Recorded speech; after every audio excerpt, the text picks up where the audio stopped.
विरार पूर्वेकडील डेमार्ट आणि मनवेलपाडा परिसरात रस्त्यावर अनधिकृतपणे पार्क करून वाहतुकीला अडथळा ठरणाऱ्या लक्झरी बसेसवर आज वाहतूक पोलिसांनी धडक कारवाई केली आहे. विशेष मोहिमेत तब्बल 60 बसेसवर दंडात्मक कारवाई करत जवळपास 1 लाख रुपयांपर्यंतचा दंड वसूल करण्यात आला. रस्त्यावरील अनधिकृत पार्किंग, अतिवेग आणि नागरिकांच्या सुरक्षेचा प्रश्न लक्षात घेऊन ही कारवाई करण्यात आली. अनधिकृत पार्किंगचा प्रश्न सुटेपर्यंत कारवाई सुरूच राहणार असा इशारा वाहतूक पोलीस निरीक्षक अरविंद चौधरी यांनी दिला आहे. पोलिसांच्या या कारवाईमुळे लक्झरी बस चालकांमध्ये खळबळ उडाली असून नागरिकांनी मोहिमेचे स्वागत केले आहे. विरारच्या काही रहदारीच्या ठिकाणी डिपार्ट वगैरे ठिकाणी या लक्झरी बसेस आहेत अधिकृतपणे पार्क करून रहदारीचा अडथळा करतात अशा नागरिकांच्या बऱ्याच तक्रारी आहेत. त्यामुळे ते काम वगैरे सुटतात, त्यामुळे त्यांच्या वाहतुकीला खूप प्रमाणे अडथळा होतो.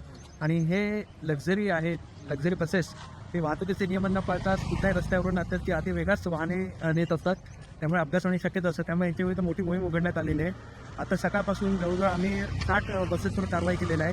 त्यांच्याविरुद्ध आता दंड त्यांना 1700 ते 1500 रुपयापर्यंत दंड आता आकारण्यात आलेला आहे.